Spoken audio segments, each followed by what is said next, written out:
hilati so inarani.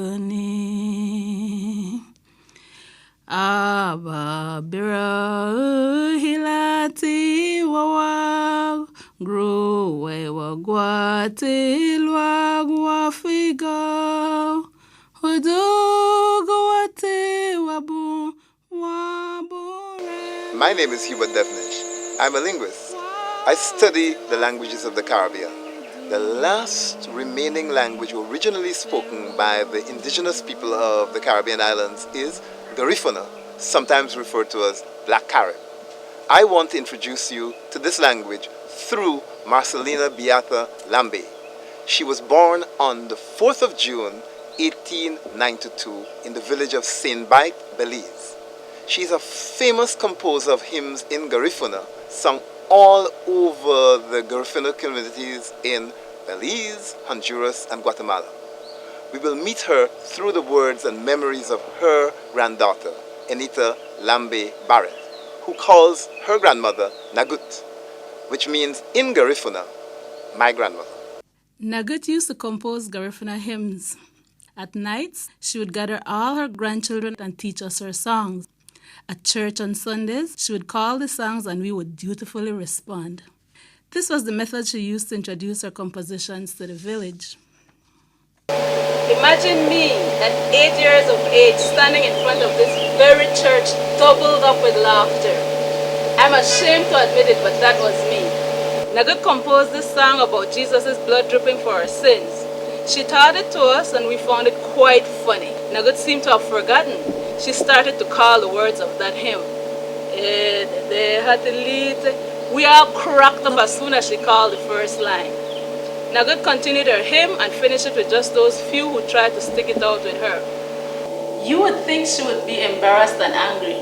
No, she understood. She just blamed herself for getting carried away and forgetting how we reacted to that hymn of hers. She was truly revolutionary. Up until those times, everything that went on in the Roman Catholic Church was in Latin or English.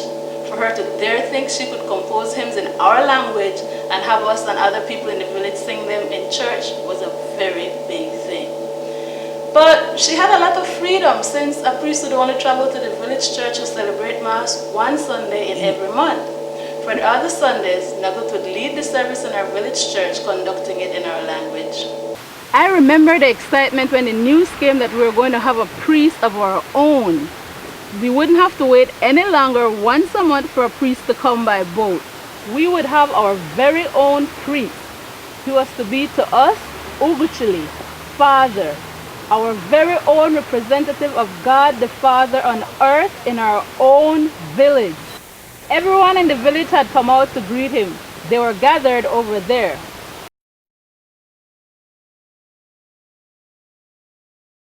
As we stood among the greeting party and wait, I asked Nagut, Nagutu, girl, remember the worm ha Garifuna tila ligili skele gafadi hadwala. Would she still be able to lead us in song? Nagut said with a laugh and shrug of her shoulder, Nubar, Nayura habalu bungi, luma wafadiri. She would serve God and his representative, Uguchili, and she left it at that. I stood there in my child's mind, wondering what Uguchili was feeling as he approached this strange shore, these strange people who spoke a strange language that he doesn't understand. Would he be able to sing the Lord's song in a strange land? He was everywhere with his notebook and his tape recorder, repeating one of the first phrases he learned. Idale Bengu, how do you say so and so in your language? He would write down what he heard and try it out, much to our amusement. The representative of our Lord on earth was sounding quite funny, trying to say things he would say so easily and naturally in our language. He recorded us talking, telling stories, singing songs, and sometimes he would play back for us children. It was great fun for us. It was weird to hear our voices talking to us out of a little black box on a table, repeating exactly what he had said a minute before. When we heard Nagut helping Uguchili to say prayers in our language and how hard he found what the smallest child in the village could say very easily, we felt quite important.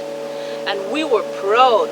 We were proud that someone as important as Uguchili would make himself a child again so he could learn our language. In no time at all, Uguchili had learned the ways of the village and had become an active member of the community. You see here, one Good Friday morning, two families were involved in a bitter quarrel. I don't even remember what the excuse for the quarreling was all about. Everybody, however, knew what the cause was. For over an hour, there was a frightful noise of quarreling voices, while the entire village watched with excited anticipation of every next evil word coming out of the mouths of those involved. And then Uguchili appeared. He had taken down the 10-foot cross from the altar and was painfully dragging it on his back across the square in the hot sun. At first, no one noticed him. Then even when they did, they didn't even realize what it meant. They went on quarreling. And then, all of a sudden, when he was 3/4 of the way across the square, something suddenly clicked in everybody's minds. They hung their heads in shame and went back to their homes murmuring. Nugget spent a lot of time with Uguchili helping him to learn the language. We were quite proud of him when he learned enough to be able to say Mass in our language. Not only were people learning and singing Nugget hymns in our language, but she had helped Uguchili translate the Mass into our language. 2 years had passed, an eternity in the life of a now 11-year-old. There were so many changes. Motorboats had come to the village, and the time had come for Uguchili to leave. A farewell ceremony was organized for him. It was scheduled for 9:30 a.m., but at the last minute, the organizers moved it to 8:30 a.m. Nugget was not informed.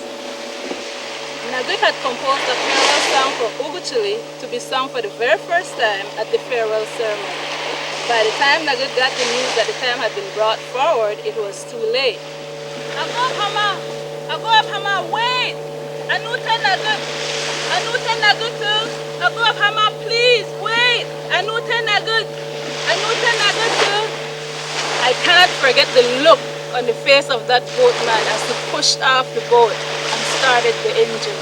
Nor can I forget the smug grin on the faces of those who seemed to have opposed Uguchili's regard for Nugget.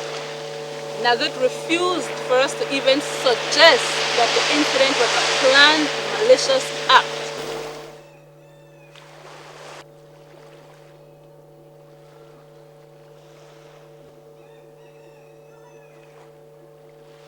She carried out her own farewell ceremony to Uguchili as the speeding boat became a diminishing speck that eventually disappeared into the horizon.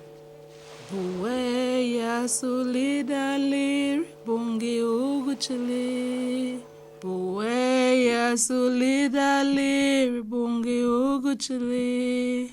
Buweya solidalir bungi Uguchili. Ayo wababu Uguchili. Buweya solidalir bungi Uguchili. Buweya solidalir bungi Uguchili. Buweya solidalir bungi Uguchili. Ayo wababu Uguchili.